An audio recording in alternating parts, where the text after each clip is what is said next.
តាអ្នកទាំង3មិនអីទេ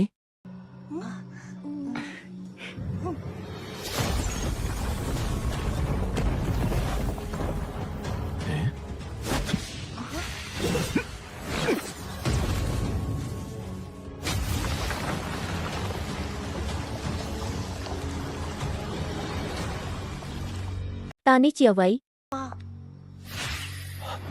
គុជនេះគួរតែជាស្នូកំណើតនៃស្រះលំនេះ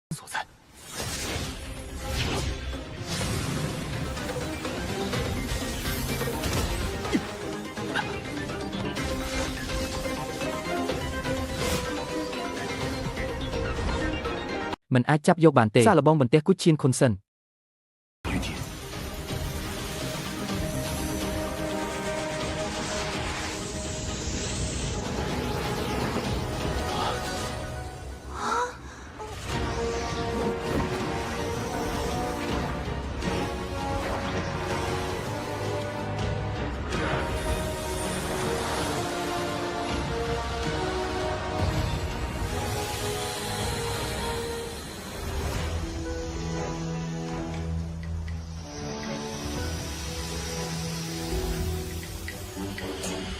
វត្ថុនេះពិតជាអាចប្រែក្លាយបន្ទះគុជឈៀនខុនទៅជាពិភពតូចមួយបានសោះ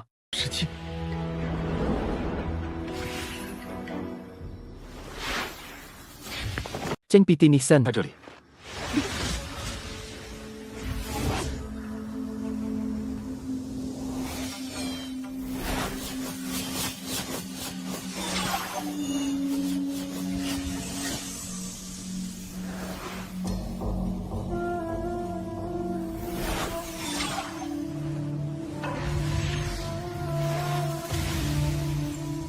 លោកម្ចាស់ហ្វៃ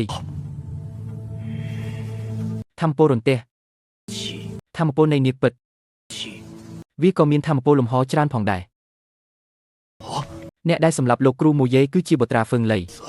ប៉ុន្តែលោកគ្រូមូយេនិងឡុងស៊ីវឈឹងមានទំនាក់ទំនងជិតស្និទ្ធការស្លាប់របស់គាត់មិនអាចពាក់ព័ន្ធនឹងគ្រួសារត្រកូលឡុង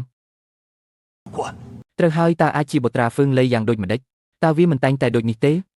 ខ្ញុំនឹងស៊ើបអង្កេតបញ្ហានេះឲ្យបានហ្មត់ចត់រឿងដែលសំខាន់បំផុតឥឡូវនេះគឺត្រូវយកផ្លែឈើនៃច្បាប់នៅទីនេះឲ្យបានទៅ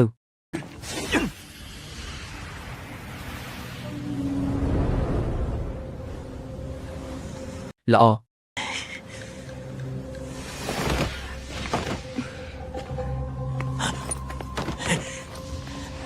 ឈីងឈិនបានជួបបងថ្លៃទាំង3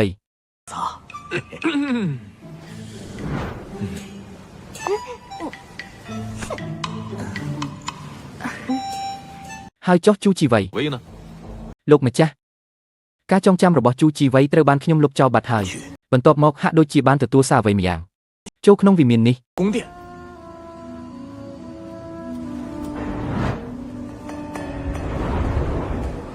មានន័យថាមនុស្សរបស់វិមានភៀវមាវទំនងជាកំពុងនៅខាងក្នុងដែរ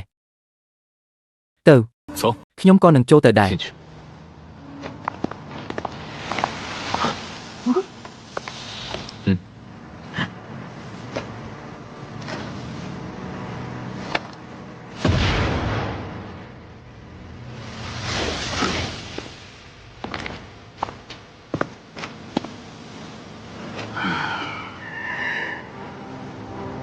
ឈីងឈិន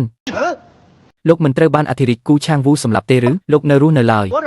លោកម្ចាស់ចង់ឲ្យខ្ញុំនេះស្លាប់ខ្លាំងណាស់មែនទេទេខ្ញុំមិនចង់មានន័យចឹងទេតាមពិតគឺអ្នកក្លាហានឈិនសោះខ្ញុំបាទឈ្មោះសាងវូជីព្រឹទ្ធាចារ្យនៃនិកាយអប់លក្ខកំបាំងពួកគេទាំងពីរនេះគឺលោកទាំងពីរនេះគឺព្រឹទ្ធាចារ្យវេស៊ីងកង់នៃនិកាយគូហ្វាងនិងព្រឹទ្ធាចារ្យយាកចុងខុយនៃនិកាយគុយយានបើខ្ញុំស្មានមិនខុសទេមនុស្សទាំងនេះគួរតែមកពីសាលអនុវត្តច្បាប់ហើយ